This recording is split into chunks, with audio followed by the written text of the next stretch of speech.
My book, The Art and Making of Fantasy Miniatures, is available now. Check out the link in the description to find out more. This is a review of Assassin's Creed 4, Black Flag, Blackbeard, The Lost Journal. And this is one of those fun, immersive, in-world books that I'm a huge fan of. And though I really like this one too, and it absolutely gets my recommendation, it's a marvelous book, but a lot of that's being undermined by a few areas of negligence where really obvious ideas aren't followed through or not taken advantage of. It's weird because I chalk the issues up to a lack of effort or creativity, but it doesn't make sense since most of the book is so well done with time, energy, and attention to detail being on full display. It's like when you're playing a game that's clearly 90% of the way to being incredible, but they just dropped the ball on a few weird things or neglected to put in that extra bit of effort, which in many ways is so much more frustrating than an outright bad game, and that's how I feel about this book. But before I get too far ahead of myself, let's take a step back and explain what this book actually is. So as you may have guessed from the book's colon cancer written title, this is Blackbeard's journal, and the premise is that it's been dictated by Blackbeard to one of his more scholarly and artistic crew members to act as his scribe, who also peppers his own notes throughout so we can get an outside perspective of Blackbeard too. The journal's made up of his dated accounts of various events on his journey from privateer Captain Edward Thatch to his end as the pirate legend Blackbeard. There's not really an overarching story per se, it's more just vignettes of dicking around as a pirate, which is good, I prefer it that way, and it's also more true to the game and real life. And then occasionally interspersed throughout the journal entries are a whole variety of wonderful miscellany, some very basic pirating and seafaring 101 and what life was like, bits of history on various pirates and pirate-related legends and such. And then there's also things like sea shanties, rum cocktail recipes, and letters and other sorts of documents. Although it does kind of abandon that sort of thing by the second half to focus more on story, which is a bit of a shame. One thing that's really cool about this book is that you don't need to have played Black Flag or have any knowledge of Assassin's Creed whatsoever to enjoy this book. You can pick it up and read it purely because you're a fan of pirates in general and just think it looks like a cool book. Of course, if you have played the game, you'll get more out of it just because you have more context for certain characters and events. Although it does retell most of Blackbeard's scenes from the game exactly, the vast majority is not stuff directly from the game, which is great. The book's written by Christie Golden, a name I recognize from tons of tie-in novels for movies, TV, and games. As the author of this book, she's quite narrow and unambitious in terms of the big picture stuff, but in terms of like the writing on the page at any given moment, it's very, very well written. I especially love the attention to the old-timey details and style. The interplay of real history and fiction is very impressive. And even though it's a pretty quick read, it's also very engaging and entertaining, which is not something I can say about a lot of these in-world type books as much as I love them. However, as I mentioned, there are some noticeable big picture issues, first of which is the characterization of Blackbeard himself. Unfortunately, but appropriately too, this book adheres to the interpretation of Blackbeard from the game, which is a rubbish one. But in this book, I mean, it is strange enough to have this fearsome pirate legend be so confiding, but he also comes across as quite jovial and amicable, even to the point of seeming like a lame old softy.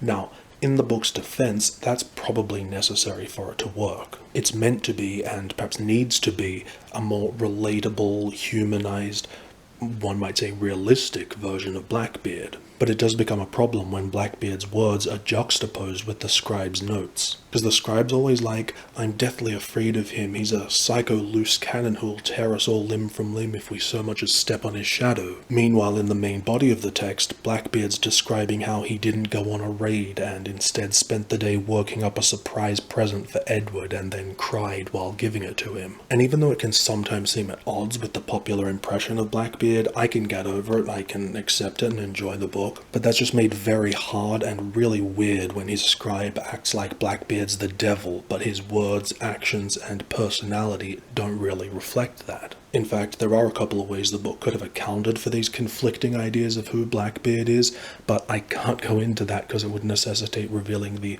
only nifty spoiler in the book. But suffice it to say, the pieces are all there, the author just didn't follow through.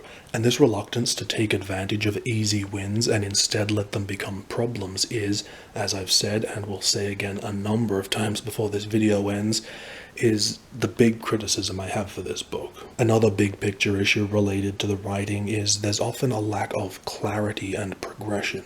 The big one is a real lack of an arc or exploration of how and why Edward Thatch became Blackbeard, which is something the game also lacked. Again, it feels like all the pieces are there and the book's poised to dive in and exploit the dichotomy of Edward Thatch versus Blackbeard, but instead all it does is just wade a little in that water, and so over the course of the book it just feels like he cultivates a beard but not a legend. One thing some people might find surprising in either a good or bad way is that there is no evidence of anything relating to Abstergo or the modern world. Now, from a personal point of view, I really hate the present day stuff in Assassin's Creed, and so I like that this book feels pure and unintruded upon. However, that doesn't mean I think it's right from a more objective perspective. Not only is it neglecting the franchise's identity, but worse, not taking advantage of it for its incredibly obvious creative opportunities. For example, this journal could have been something that the present-day protagonist working at Abstergo was given for their research, or something that was stolen by the assassins, or both. And it could have included notes and annotations from the present-day Templars or assassins using clues within to try and work out where Blackbeard buried his treasure that contained a first civilization artifact or whatever. I think something like that would have been much more fun and made it feel more specifically like it's part of the Assassin's Creed universe.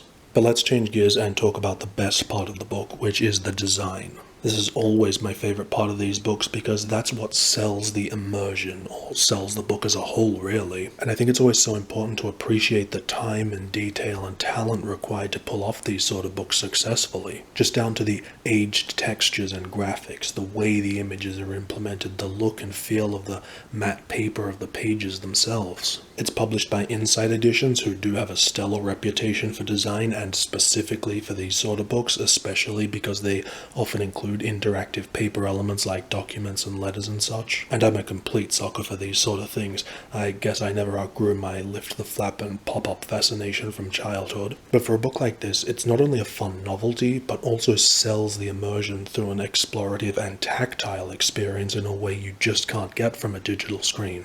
Now, there are only a few in this book, but we've got things like a burnt letter of marque, a map, a wanted poster, 2 little playing cards, and then a couple of other letters and such. And yet, here is where I have to sigh and say but, because as much as I love this sort of thing, and I'm genuinely glad they've done it for this book, but as is my recurring criticism of this book, they didn't follow through or take advantage of it, meaning I don't see the point in them. As I said, there are only very few of them, none of which are removable, which doesn't actually bother me, but also none of them have anything printed on the back of the paper. And so it's like, why are they even bothering to present any in this way, especially when most of the other documents and letters throughout the book are printed directly onto the book's pages like you'd see in a normal book. And so it seems like fun every time you discover a new one as you're going through the book, but the novelty immediately wears off once you realize there's no reason for them.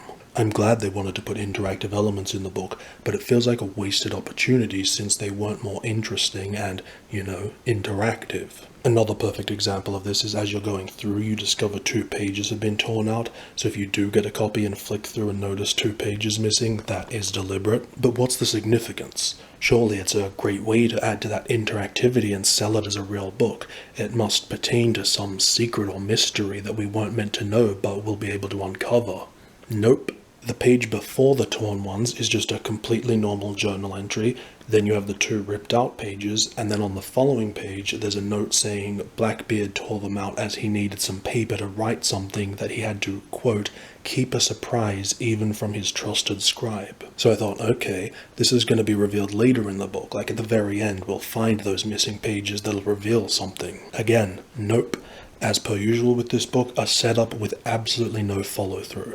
As far as I can tell anyway, I thought maybe the pages might be some Easter egg related to something in the game or in history and I'm just not aware of the reference. I've tried researching it online but can't find anything that would make sense of it. So let me know if you have any insight or ideas, because at the moment it seems pretty disappointing that they would go to the effort to specifically design something like this just because Blackbeard ran out of bog roll. Actually, at least that would have been a pretty funny reason, but instead what we get is he ripped it out to write a secret you'll never know. And to add further bizarrement, there actually is a secret letter towards the end of the book, but for a number of reasons it logically can't be the torn pages. A further design blunder, despite the book being shrink-wrapped and having a cardboard wraparound with a barcode on it, they felt the need to spoil the beautifully designed exterior of the book by printing a second barcode on the book itself, because Blackbeard definitely buys his journals from Office Depot. Obviously this isn't a big deal in the slightest, but with these sort of trying to be authentic in-world books, it's always something I look for to see which publishers are using their brains and pay attention to the details of their books. The artwork throughout is another awkward area where excellence has been tarnished and dominated by a real misstep. So the excellent parts are the game's concept artworks that have been included. I was surprised by how much I liked them here, given that I was very unimpressed with the art in the Black Flag art book. Now of course, the art hasn't magically become amazing or even really changed my opinion of it,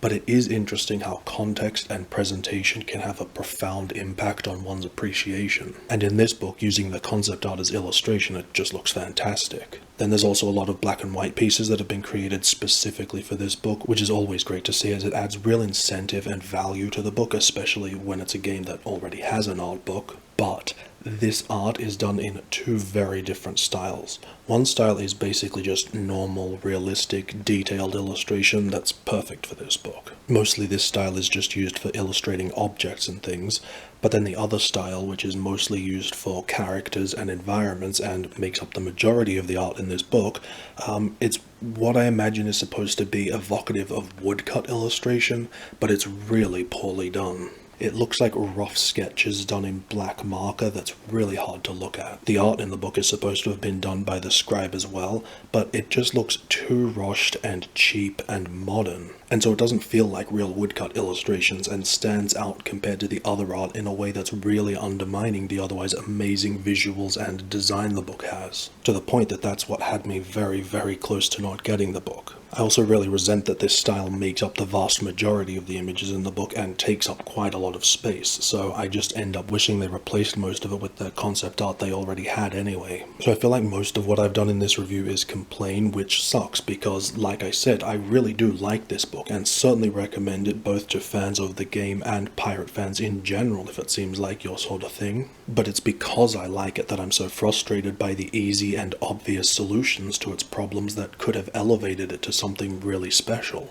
Also, if you are the type of person who likes these sort of immersive in-world books and you're a fan of Assassin's Creed, there'll be an upcoming review on the Abstergo Employee Handbook, which is sort of a spiritual successor to this book. Or if it be the pirate theme you're after, I included a bunch of recommendations at the end of the review I did for Tales from the Sea of Thieves, so you'll definitely want to check that video out too.